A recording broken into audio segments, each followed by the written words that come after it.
Para sa mga baguhan po ay i-share ko ito ulit yung aking recipe na ito na pwede talaga nating pagkakitaan kaya tara na. So dito gagamit ako ng 7x3 ng aluminum na photo molder. Kada molder ay maglagay ng 1 tablespoon ng white sugar at i-caramelize lang ito at itabi muna. Dito naman sa flan mixture natin, meron ako ditong 8 piraso ng egg yolk at ito idurugin ko lamang gamit yung hand mixer kasi galing pa ito sa chiller. Pagkatapos lagyan ko itong 4 na piraso ng large na itlog whole eggs.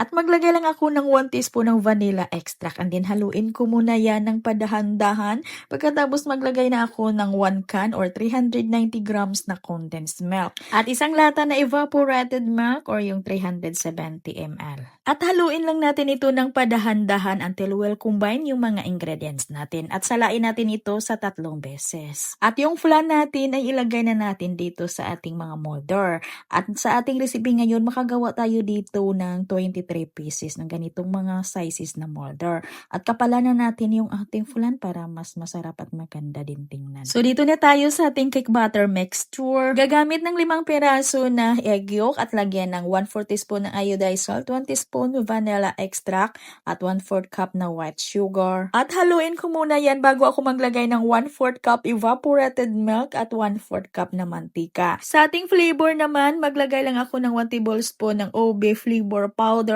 at mga 1/2 tablespoon na OB flavor syrup. At pagtunaw na yung mga dry ingredients ay saka na tayong maglagay ng 1 cup na cake flour at 1 teaspoon baking powder. At haluin lang ng mabuti para kumenes yung mixture natin at itabi lang muna. Dito naman tayo sa ating mirang. Dito meron tayong 5 piraso ng egg whites mula ito sa large na itlog din. At maglagay ng 1/2 teaspoon ng cream of tartar. At pag ito'y nag-start ng mag-bubbles ay saka na natin paunti-unting ilagay yung puti na asukal, 1/2 cup yung ilagay natin. Paunti-unti lang talagang paglagay natin dito hanggang sa ito'y maubos. Kung bit nyo yung ating hand mixer na ito ilagay lang natin sa comment section yung link kung saan ko ito nabili. Itong hand mixer na ito ay napakagaan lang talaga gamitin, hindi mangangala yung kamay mo. At ihalo na natin to sa ating cake batter mixture at i-cut and fold lang natin huyan or haluin lang ng padahan-dahan until well combined. Pagkatapos ay pwede na natin ilagay yung natira pa natin na mirang. At haluin ito ulit ng padahan-dahan lang until well combined at kailangan ay huwag lang natin itong ma-overmix.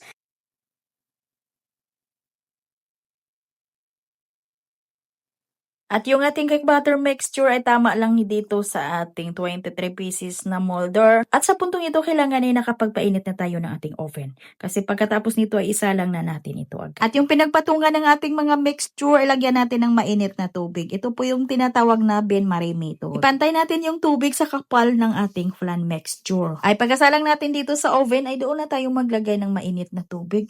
Para hindi din tayo mapasok. At ito na mga naluto ko ito sa loob ng 45 minutes sa 160 degrees Celsius yung init ng aking oven.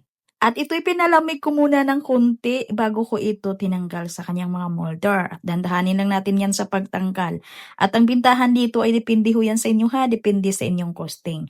At para may ideya lang kayo, yung bintahan ko dito is 35 pesos lang. Pwede natin itong ilagay sa 200 up to 250 ml na transparent container tub. At pwedeng iba-ibahin yung flavor ng pinaka-cake best natin, yung ating cake batter mixture. At hanggang dito lang yung ating video. Maraming salamat at bye-bye!